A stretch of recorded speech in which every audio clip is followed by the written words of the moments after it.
बहुत अलग से समय में हम जी रहे हैं। बड़े दिलचस्प सा दौर है जहां एक और पूरे भारत में कोरोना 50 लाख पहुंचने वाला है और 80,000 लोगों से ज्यादा को हम खो चुके हैं। उस समय पर जब आप टीवी का सेट खोलते हैं तो देखने को मिलता है कंगना बनाम महाराष्ट्र सरकार, सुशांत को रिया ने दिया जहर, भारत का चीन पर पलटवार और ना जाने क्या क्या। लेकिन एक प्रश्न बहुत कम लोग पूछते हैं। प्रश्न क्या है कि इस कोरोना महामारी में किस हद तक हमने नियंत्रित किया है और किस लागत पर।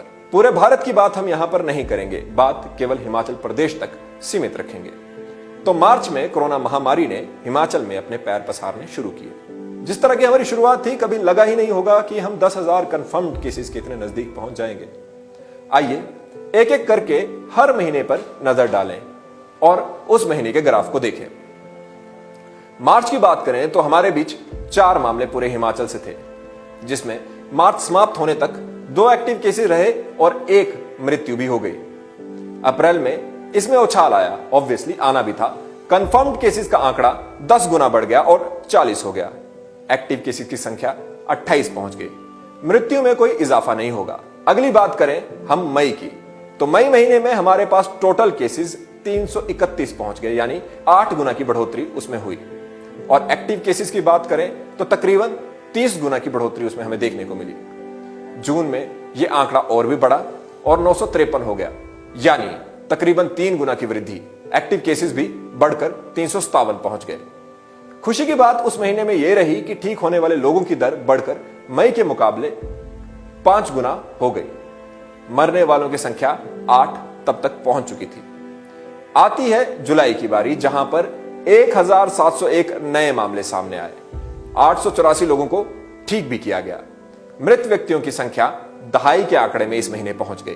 पहले 8 थी, अब 12 हो गई। अगस्त में 3,552 मामले हिमाचल प्रदेश में आए। एक्टिव केसेस पर तो लगाम रही, लेकिन मृत्यु दर पिछले महीने के मुकाबले 3 गुना बढ़ गई। 3,014 लोगों को स्वस्थ किया गया। सितंबर महीने में अभी तक 3,807 मामले सामने आ चुके हैं। एक्टिव केसेस पिछले महीने के मुकाबले 2,100 बढ़ चुके हैं। मृत व्यक्ति जहां पर 36 थे, अब 80 हो चुके हैं, यानी इस महीने ही हमने 44 लोगों को खो दिया है। जब तक आप इस रिपोर्ट को देखेंगे तब तक हिमाचल में कंफर्म्ड केसेस का आंकड़ा 10,000 पार कर चुका होगा। मृत्यु का आंकड़ा भी शायद 100 के आसपास कहीं पर होगा। ऐसे में सवाल तो बनता है, क्या हमने इस पूरे समय में खोया है और क्या पाया है। जब इसकी शुरुआत हुई थी तो पूर्ण लॉकडाउन इस बीमारी से बचने का केवल एकमात्र उपाय सूझा था। लेकिन जो मुद्दे और चुनौतियां हमारे सामने उस एक फैसले पर थी, उन पर प्रश्न तब भी किया गया था, अब भी किया जा रहा है, लेकिन कुछ ठोस जवाब सामने से नहीं मिल रहा है। हिमाचल की यदि बात करें तो बहुत से लोग जिनकी जीवनी टूरिज्म पर चलती थी, वो पिछले कुछ महीने से बेरोजगार हो गए हैं। कई जगहों पर सुसाइड तक के मामले सामने आए हैं। डिप्रेशन और घरेलू हिंसा भी पिछले कुछ समय में बढ़ी है।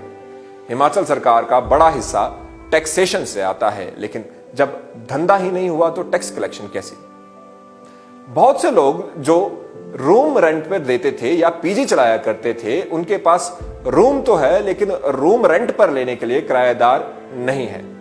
जो हैं उनके पास उन्हें देने के लिए पैसे नहीं है, क्योंकि पिछले कुछ समय में उनकी नौकरियां चली गई और जिनकी रही हैं उनको वेतन नहीं मिला।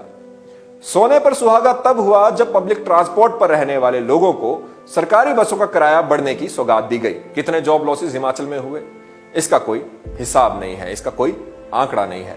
सरकार अपनी ओर से कोशिश तो कर रही है कि इस घाटे को किसी तरह से कम किया जा सके, लेकिन मूलतः केंद्र पर आश्रित हमारी सरकार यहां पर भी बेबसी लगती है। कोरोना वायरस शायद उतना घातक नहीं होगा जितना इस समय पर कोरोना के कारण खड़ा हुआ आर्थिक संकट हमारे सामने है।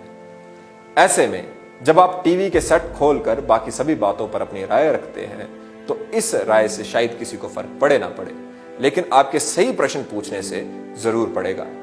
क्योंकि लोकतंत्र की सबसे बड़ी ताकत आप लोग हैं और जागरूक जनता का मतलब जागरूक सरकार है। समय शायद कुछ समय में ठीक हो जाएगा, लेकिन कितना समय उस ठीक समय के लिए आएगा, उस समय का दायरा आप लोगों पर निर्भर करता है, आपके प्रश्नों पर निर्भर करता है। लाइव टाइम्स टीवी के लिए वीडियो जर्नलिस्ट शुभम शर्मा जी के साथ मेरा नाम है मुकुल देव रक्षपति।